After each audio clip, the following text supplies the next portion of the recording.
স্বাগত জানাচ্ছি সুপ্রিয় শিক্ষার্থীবৃন্দ। আমরা ম্যাট্রিক্স এবং নির্ণায়ক নিয়ে আলোচনা শুরু করেছিলাম। অনেকগুলো পাঠ আমাদের শেষ হয়ে গেছে ইতিমধ্যে। আমরা গত পাঠে ক্রেমারের নিয়ম নিয়ে আলোচনা করেছিলাম। আমরা দেখেছি সেখানে ক্রেমারের পদ্ধতিতে কিভাবে সমীকরণ জটিল সমাধান নির্ণয় করে। আজকে আমরা ক্রেমারের নিয়ম নিয়ে আলোচনা করব। আমরা আজকেও কিছু সমীকরণ জটিল সমাধান বের করব। এই অধ্যায় তোমাদের জন্য অত্যন্ত গুরুত্বপূর্ণ। এটি হচ্ছে তোমাদের প্রথম অধ্যায় উচ্চতর গণিত প্রথম পত্রের এবং দ্বিতীয় পরিচ্ছেদ।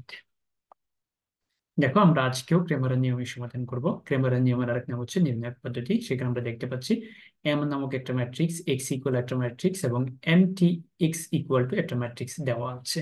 তো এই প্রবলেমটা অনেকটা তোমাদেরকে গত পাঠে যে হোমওয়ার্কটা আমি দিয়েছিলাম প্রথম অঙ্ক করানোর পরে তার দ্বিতীয় অঙ্কটার মতোই অনেকটা। তো তোমরা যারা গত পাঠের দ্বিতীয় হোমওয়ার্কটি করতে পারো নাই, তারা আজকের এই অঙ্কটা দেখার পরে কিন্তু এই অঙ্কটা করে ফেলতে পারবে। তো এখানে দেখো, এম একটা ম্যাট্রিক্স, এক্স একটা ম্যাট্রিক্স এবং এমটি এমটি মানে এটা ট্রান্সপোজ বের করতে হবে। তো চলো আগে আমরা এটাকে সাজাই নিতে হবে। গতদিন আমরা যেরকম সরাসরি সমীকরণ জোট পাইছি, অর্থাৎ গতদিন আমরা যে দুটো প্রবলেম সলভ করেছি সেখানে কিন্তু সরাসরি সমীকরণ জোট দেওয়া ছিল, এখানে কিন্তু সরাসরি সমীকরণ জোট দেওয়া নাই। এখানে আগে তোমাদেরকে সমীকরণ জোটটা বানিয়ে নিতে হবে। দেখো, তাহলে M T X equal to এই ম্যাট্রিক্সটা দেওয়া আছে, তাহলে দেখো এম এর মান বসাবো, তারপরে ট্রান্সপোজ ইন্টু এক্স এর মান বসাবো। দেখো এক্স ইকুয়াল একটা ম্যাট্রিক্স, সেটা বসালাম, বসে ইকুয়াল টু একটা ম্যাট্রিক্স। তাহলে আগে আমাদেরকে ট্রান্সপোজের কাজ করতে হবে। দেখো আমরা কি করছি, এই যে দেখো, এই যে ট্রান্সপোজ, আমরা এই শেলটাকে দেখো কলম বানিয়ে দিছি, দেখো এই শেলটাকে আমরা কলম বানিয়ে দিছি, এই শেলটাকে আমরা কলম বানিয়ে দিছি, বানাই কি করছি, এটা লিখে ফেলছি, এটা লিখে ফেলছি। তাহলে দেখো, আমরা কিন্তু সমীকরণ জোট এখানে পাইনি, আমরা সমীকরণ জোট এখন বানাবো। তো কিভাবে বানাবো, এবার দেখো এই সারি দিয়ে, এই দেখো দুটো ম্যাট্রিক্স গুণ, এই ম্যাট্রিক্স এবং এই ম্যাট্রিক্স গুণ করব। দেখো, তো গুণ করার নিয়ম তো তোমরা সবাই জানো, যে এই সারি দিয়ে এই কলামকে গুণ করব।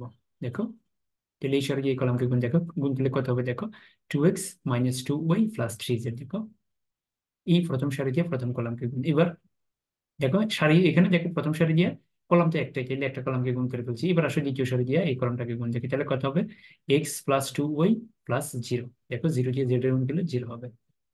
এবার এই সারি দিয়ে এই কলামকে গুণ কত হবে, দেখো এক্স এ এক্স, এরপরে 0 দিয়ে ওয়াই কে গুণ করলে 0, এরপরে 1 দিয়ে জেড কে গুণ করলে জেড, ইকুয়াল টু এ এর ম্যাট্রিক্সটা আমরা লিখে ফেলছি।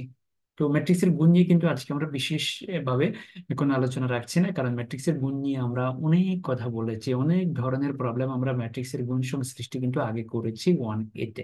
তো এখন দেখো এখানে তাহলে কি থাকতেছে আমাদের জন্য, হ্যাঁ 2x - y + 3z, এখানে থাকতেছে x + 2y, আর এখানে থাকতেছে x + z ইকুয়াল টু একটা ম্যাট্রিক্স। তো দুটো ম্যাট্রিক্স যদি সমান হয় তাহলে তাদের অনুরূপ উপাদানগুলো সমান হবে। তাহলে এই উপাদান সমান সমান হবে 1, এই উপাদান সমান সমান হবে 0, আর এই উপাদান সমান সমান হবে 2। এটা আমরা সবাই জানি, কারণ এই ধরনের প্রবলেম কিন্তু আমরা 1A-তে সলভ করেছি। দেখো, তাহলে এত ইকুয়াল টু 1, এত ইকুয়াল টু 0, আর এত ইকুয়াল টু 2।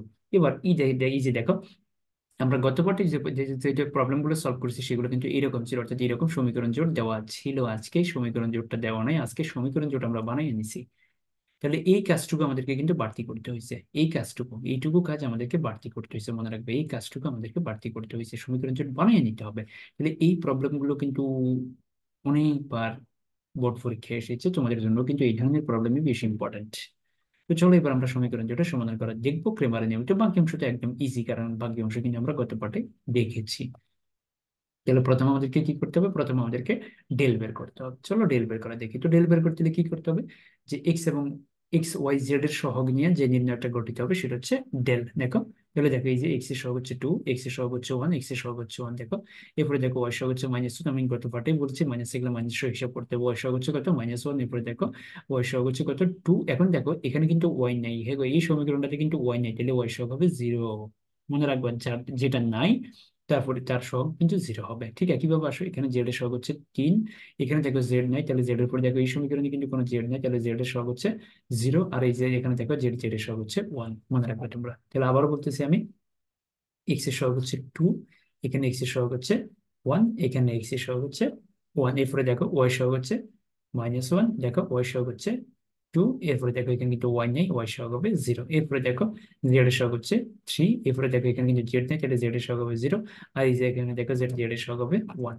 মনে রাখবে তোমরা এটা। তো নির্ণায়কের মান কিভাবে বের করে, তার জন্য আমরা তো দেখেছি গত পাঠে শুলিস পদ্ধতি, আজকে আমরা শুলিস পদ্ধতি ব্যবহার করবো। দেখো, তাহলে শুলিস পদ্ধতিতে কি করতে হয়, দুটো কলামকে আবার লিখতে হয়, প্রথম দুটো কলাম আবার লিখতে হয়। দেখো প্রথম দুটো কলাম ইজি, নির্ণয়টা দেখতে পাচ্ছি, তার প্রথম দুটো কলামকে আমরা আবার লিখছি। তো আসে, এবার এগুলো গুণ গুণ নিলে কত, 4, যোগ এবার এই তিনটা গুণ গুণ করলে কত, 0। যোগ, এবার এই তিনটা গুণ, গুণগুলো কত, জিরো। এবার ডান দিক থেকে মাইনাস, ডান দিক থেকে হিসাব করার সময় মাইনাস হবে, তাহলে মাইনাস গুণগুলো কত হবে, -1। এরপরে দেখো মাইনাস, এবার এই তিনটা গুণ, গুণগুলো কত হবে, জিরো। এরপরে মাইনাস, এরপরে এই তিনটা গুণ করে গুণগুলো কত হবে, 6। এবার হিসাব করো ফাইনালি কত হবে, দেখো 4 বসে গেল, মাইনাস মাইনাস কত, প্লাস, আর -6, তাহলে কত দাঁড়াচ্ছে, -1। তাহলে দেখো আমরা ডেল পেয়ে গেলাম। এবার আমরা ডেল এক্স বের করে দেখবো, চলো ডেল এক্স বের করে দেখি। তো ডেল এক্স বের করার সময় কি করতে হবে, ডেল এক্স বের করার সময় তো আমরা গত পার্টে দেখেছি, এক্স এর সময় এক্স বাদ এক্স এর জায়গায় আসবে ধ্রুবক। দেখো এক্স এর জায়গায় ধ্রুবক -1 0 2, এটা বসবে, -1 0 2। এরপরে দেখো ওয়াই সহগ হচ্ছে -1, এরপরে ওয়াই সহগ হচ্ছে 2, আর এখানে দেখো ওয়াই নেই, ওয়াই সহগ হবে 0। ঠিক একইভাবে এবার জেড এর সহগ হচ্ছে 3, এখানে জেড নেই, তাহলে তার পরিবর্তে 0, এখানে জেড এর সহগ হচ্ছে 1। চলো এবার সুলিস পদ্ধতিতে মান বের করে দেখবো। সুলিস পদ্ধতিতে প্রথম দুটো কলমকে আবার লিখতে হবে, সেটা লিখলাম। দেখো প্রথম দুটো কলমকে আবার লিখছি আমরা এই নির্ণায়কের। তো এবার এই তিনটা গুণ করো, গুণগুলো কত, -2। এরপরে যোগ, এবার এই তিনটা গুণ করো, গুণগুলো কত, 0। যোগ, এবার এই তিনটা গুণ করো, গুণগুলো কত, 0। মাইনাস, এবার ডান দিক থেকে এই তিনটা গুণ করো, গুণগুলো কত, 0। মাইনাস, এবার এই তিনটা গুণ করো, গুণগুলো হবে 0। মাইনাস, এবার এই তিন বরাবর টান দাও, টান দিলে কত হবে, 12। কিন্তু গুণ হচ্ছে 6 12। এবার হিসাব করে, হিসাবগুলো কত থাকে, -2 -12 সমান সমান -14। তো এবার আমরা ডেল এক্স বের করে, ডেল ওয়াই বের করে দেখবো। তাহলে দেখো ওয়াই সময় কিন্তু ওয়াই বাদ, ওয়াই সময় কি হবে, ওয়াই সময় ওয়াই বাদ যাবে, তো এক্স একটা বসে যাবে, দেখো 2 বসবে, এক্স এর সহগ 1 এটা বসবে, এক্স এর সহগ 1 এটা বসবে, ওয়াই সময় ওয়াই বাদ, ওয়াই জায়গায় আসবে ধ্রুবক -1 0 2। এরপরে জেড এটা বসে যাবে, জেড এর সহগ হচ্ছে 3, এখানে জেড নাই তাহলে 0 হবে, এখানে জেড এর সহগ হচ্ছে 1। তাহলে যখন যেটা বের করবো সেই ওই সময় সেটা বাদ যাবে, তার পরিবর্তে বসবে ধ্রুবক। আসো সুলিস পদ্ধতিতে মান বের করে দেখবো। প্রথম দুটো কলমকে আবার লিখতে হবে, মনে রাখবো প্রথম দুটো কলমকে আমরা আবার লিখবো। লেখার পরে দেখো গুণ করলে 0 যোগ, এই তিনটা গুণ করে গুণ করলে 0 যোগ, এই তিনটা গুণ করলে 6। এবার মাইনাস, এবার এই তিনটা গুণ করবো, দেখো -1। মাইনাস, এবার এই তিনটা গুণ করবো, গুণ করলে 0। মাইনাস, এবার এই তিনটা গুণ করবো, গুণ করলে 0। এবার ফাইনালি কত থাকে, 6 - 7 প্লাস ইকুয়াল টু 7। চলো এবার আমরা ডেল জেড বের করে দেখবো। ডেল জেড, দেখো জেড এর সময় জেড বাদ যাবে, জেড জায়গায় আসবে ধ্রুবক, তাহলে এক্স এর সহগ 2, এক্স এর সহগ 1, এক্স এর সহগ 1, এরপরে ওয়াই সহগ -1, ওয়াই সহগ 2, আর এখানে ওয়াই সহগ হচ্ছে 0। এবার জেড এর জায়গায় আসবে কত, -1 0 2। সুলেস পদ্ধতিতে মান বের করবো এই 2 বরাবর। দেখো দুটো কলমকে আবার লিখতে হবে, প্রথম দুটো কলমকে আবার লিখতে হবে, তাহলে গুণ করো, গুণ করলে কত, 8 যোগ, এবার এই তিনটা গুণ করো, গুণ করলে 0 যোগ, এবার এই তিনটা গুণ করো, কত হবে, 0। এবার মাইনাস, এবার ডান দিক থেকে এই তিনটা গুণ করো, এরপরে মাইনাস, এবার এই তিনটা গুণ করো, এবার মাইনাস, এই তিনটা গুণ করো, এবার ফাইনালি কত থাকে, 8, এখানে +2, এখানে +2 ইকুয়াল টু 12। চলো এবার আমরা ফাইনাল সলিউশন দেখবো।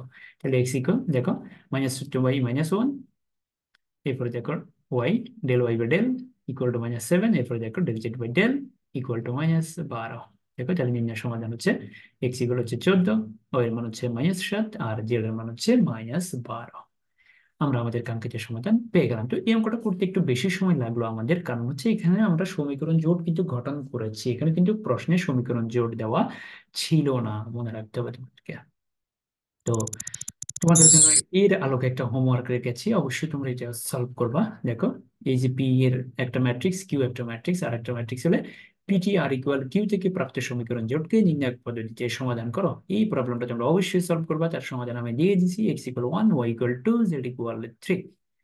চলো আমরা আরেকটা প্রবলেম সলভ করে দেখি। দেখো বি ইকুয়াল একটা ম্যাট্রিক্স, সি ইকুয়াল একটা ম্যাট্রিক্স, ডি ইকুয়াল একটা ম্যাট্রিক্স এবং বিসি ইকুয়াল যদি ডি হয়, তাহলে প্রাপ্ত সমীকরণ জোটকে আমাদেরকে ক্রেমারের নিয়মে সমাধান করতে হবে। তো চলো আমরা বিসি ইকুয়াল ডি, এটা এই কনসেপ্ট ব্যবহার করবো। তাই দেখো B matrix C matrix equal to D matrix. তো বি আর সি গুণ করে দেখবো। এখন দেখো গুণ কিভাবে করে সেটা আমরা দেখেছি অনেক আগে, সেই ম্যাট্রিক্স পার্টে। দেখো এই সারে দিয়ে এই কলামকে গুণ, তাহলে গুণ করলে কত, দেখো এক্স থেকে এক্স, এই 0 দিয়ে ওয়াই কে গুণ করলে 0, 1 দিয়ে জেড কে গুণ করলে জেড। এবার দেখো দ্বিতীয় সারে দিয়ে প্রথম কলাম এই কলামটাকে গুণ, তাহলে কত, 0 x অর্থাৎ 0, ওয়াই দিয়ে 2 দিয়ে ওয়াই কে গুণ করলে 2y, আর 0 দিয়ে জেড কে গুণ করলে 0।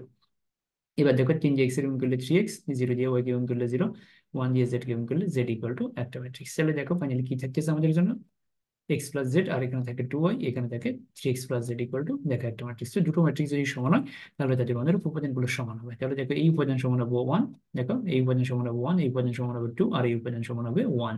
তাহলে দেখো আমরা সমীকরণ জোট পেয়ে গেছি। তাহলে এই কাজটুকু আমাদেরকে কিন্তু বাড়তি করতে হয়েছে, এই অঙ্কে কিন্তু সমীকরণ জোট দেওয়া ছিল না, সমীকরণ জোট আমরা তৈরি করে নিয়েছি। তো চলো এই যে সমীকরণ জোট এখন সমাধান আমরা বের করবো। তাহলে প্রথমে আমরা ডেল বের করবো। তো ডেল বের করার কিভাবে ডেল বের করে, এক্স এবং এক্স ওয়াই জেড এর সহগ নিয়ে যে নির্ণয় পদ্ধতি, সেটা হচ্ছে ডেল। দেখো এই যে এক্স এর সহগ হচ্ছে 1, তারপরে দেখো এখানে দেখো এক্স নাই, এই কারণে কত 0, আর এখানে দেখো এক্স এর সহগ হচ্ছে 3। এরপরে দেখো এখানে ওয়াই নাই, এই কারণে এখানে 0 আসছে, এখানে ওয়াই সহগ হচ্ছে 2, এখানে দেখো ওয়াই নাই, এই কারণে এখানে 0 আসছে। ঠিক একইভাবে দেখো এখানে জেড এর সহগ হচ্ছে 1, এখানে জেড নাই, এই কারণে 0 আসছে, এখানে জেড এর সহগ হচ্ছে 1। তবে যেটা নাই তার পরিবর্তে 0 বসাইতে হবে, মনে রাখবা যেটা নাই তার পরিবর্তে 0 বসাইতে হবে। তো এবার আমরা মান বের করবো সুলিস পদ্ধতিতে। প্রথম দুটো কলমকে আবার লিখতে হবে, প্রথম দুটো কলমকে আবার লিখছি আমরা, মনে রাখবো এটা কিন্তু ভুল করা যাবে না। তাহলে এই তিনটা গুণ, গুণ করলে 2 যোগ, এবার এই তিনটা গুণ, গুণ করলে 0 যোগ, এবার এই তিনটা গুণ করে গুণ করলে 0, এবার মাইনাস এই তিনটা গুণ করে গুণ করলে 0, এবার মাইনাস এই তিনটা গুণ করে গুণ করলে 0 মাইনাস, এবার এই তিনটা গুণ করে গুণ করলে 6। তাহলে ফাইনালি কত থাকে আমাদের জন্য 2 - 6 = -4। এবার আমরা ডেল এক্স বের করে দেখবো। চলো ডেল এক্স বের করে দেখি আমরা। ডেল এক্স, তো ডেল এক্স কিভাবে বের করবো, ডেল এক্স এর সময় এক্স বাদ, এক্স এর জায়গায় আসবে ধ্রুবক, দেখো ধ্রুবক আগে বসবে, তাহলে 1, দেখো 2 1 বসবে। এরপরে দেখো এবার ওয়াই তে বসবে, তো এখানে তো ওয়াই নেই, ওই জায়গায় 0, এখানে দেখো ওয়াই সহগ 2, এখানে দেখো ওয়াই নেই, তার পরিবর্তে 0। এরপর দেখো এখানে জেড সহগ 1, এখানে জেড নাই 0 হবে, এখানে জেড সহগ 1। এবার সুলেস পদ্ধতিতে মান বের করবো আমরা। দেখো প্রথম দুটো গুণকে আবার লিখছি, লেখার পরে এবার দেখো এই তিনটা গুণ গুণ করলে কত 2 যোগ, এবার এই তিনটা গুণ করে গুণ করলে 0 যোগ, এই তিনটা গুণ করে গুণ করলে 0, এবার মাইনাস মাইনাস দিলে এই তিনটা গুণ করলে 0, এরপরে মাইনাস, দেখো এই তিনটা গুণ করলে 0, এরপরে মাইনাস এই তিনটা গুণ করলে কত 2। তাহলে ফাইনালি কত থাকে আমাদের জন্য 2 - 2 = 0। তাহলে ডেল এক্স পেয়ে গেলাম আমরা। এবার আসো আমরা ডেল ওয়াই বের করবো। তো ডেল ওয়াই দেখো, ডেল ওয়াই, তো ওয়াই সমান ওয়াই বাদ, দেখো এক্স এর সহগ 1, এখানে এক্স নাই 0 হবে, এখানে এক্স এর সহগ 3, আর এ ওয়াই এর পরিবর্তে আসবে ধ্রুবক, দেখো 1 2 1, আর জেড এরটা বসবে, জেড এর সহগ হচ্ছে 1, যেখানে জেড নাই তাহলে 0 হবে, এখানে জেড এর সহগ হচ্ছে 1। তাহলে সুরেশ পদ্ধতিতে মান বের করবো। দেখো প্রথম দুটো কলমকে আবার লিখতে হবে, প্রথম দুটো কলমকে আবার লিখছি, এটা কিন্তু ভুল করা যাবে না। দেখো প্রথম যে গুণ করলে 2 যোগ, এই তিনটা গুণ করলে 0 যোগ, এই তিনটা গুণ না, আগে আমাদেরকে এই তিনটা গুণ করতে হবে, এই তিনটা গুণ করতে হবে আগে, এই তিনটা গুণ, এই তিনটা গুণ করছি, এই তিনটা আগে এই তিনটা গুণ করতে হবে, এই তিনটা গুণ করলে 0 0, তারপরে যোগ, দেখো যোগ, এবার এই তিনটা গুণ, তো এই মাইনাস, এবার এই তিনটা গুণ, মাইনাস এই তিনটা গুণ, মাইনাস এবার এই তিনটা গুণ, গুণ করলে 6। কত 2 - 6 = -4। তো আসো এবার আমরা ডেল জি বের করে দেখি। দেখো জেড এর সময় এক্স এর সহগ 1, এক্স এর সহগ এখানে 0, আর এক্স এর সহগ এখানে 3, এবার ওয়াইটা বসে যাবে, এখানে ওয়াই সহগ 0, এখানে ওয়াই সহগ 2, এখানে ওয়াই নাই 0 হবে, তো জেড এর এখানে জেড এর জায়গায় হবে ধ্রুবক 1 2 1। এবার সুরেশ পদ্ধতিতে মান বের করবো। দেখো প্রথম দুটো কলম আবার লিখছি, লেখার পরে এই তিনটা গুণ, দেখো প্রথম দুটো কলম আবার লিখতে হবে, লেখার পরে এই তিনটা গুণ, গুণ করলে 2 যোগ, এই তিনটা গুণ, গুণ করলে 0 যোগ, এই তিনটা গুণ, এবার মাইনাস এই তিনটা গুণ, মাইনাস এই তিনটা গুণ, মাইনাস এই তিনটা গুণ, তাহলে কত 2 - 6 = -4। এবার আমরা ফাইনাল সলিউশন বের করবো। দেখো ইকুয়াল টু 0 1 1। তাহলে দেখো নির্ণয় সমাধান হচ্ছে এক্স এর মান 0, ওয়াই এর মান 1, জেড এর মান 1। তাহলে আমরা আমাদের কাঙ্ক্ষিত সমাধান পেয়ে গেলাম। তো তোমাদের জন্য এটা আলোকে হোমওয়ার্ক রেখেছি, অবশ্যই তোমরা এই প্রবলেমটা সলভ করবা। দেখো এই গেল একটা ম্যাট্রিক্স, এক্স ইকুয়াল একটা ম্যাট্রিক্স, ডি ইকুয়াল একটা ম্যাট্রিক্স দেওয়া আছে, এক্স ইকুয়াল ডি হলে প্রাপ্ত সমীকরণ জোটকে ক্রেমারের নিয়মে সমাধান করে, তাহলে তোমরা এই প্রবলেমটা অবশ্যই সলভ করবা। তাহলে পুরো বিষয়টা তোমাদের কাছে একদম ক্লিয়ার হয়ে যাবে। তো মনে রাখবে এখানে কিন্তু সমীকরণ জোট দেওয়া নাই, সমীকরণ জোট কিন্তু এর আলোকে, এই সমীকরণের আলোকে গঠন করতে হবে। মনে রাখবে এগুলো কিন্তু একটা সমীকরণ না, এগুলো সব ম্যাট্রিক্স। এই একটাই সমীকরণ, এই সমীকরণের আলোকেই কিন্তু তোমাদেরকে সমীকরণ জোটটা গঠন করতে হবে। তাহলে এই যে সমাধান হচ্ছে x equal -3, y equal 13, z equal -4। অবশ্যই তোমরা এই প্রবলেমটা সলভ করবে। ধন্যবাদ সবাইকে, সুপ্রিয় শিক্ষার্থীবৃন্দ। আগামী পাঠে আমরা আরো কিছু নতুন প্রবলেম নিয়ে হাজির হবো। সে পর্যন্ত তোমরা এগুলো প্র্যাকটিস করতে থাকো এবং যে হোমওয়ার্ক গুলো দিয়েছি সেগুলো অবশ্যই করবে। ধন্যবাদ সবাইকে।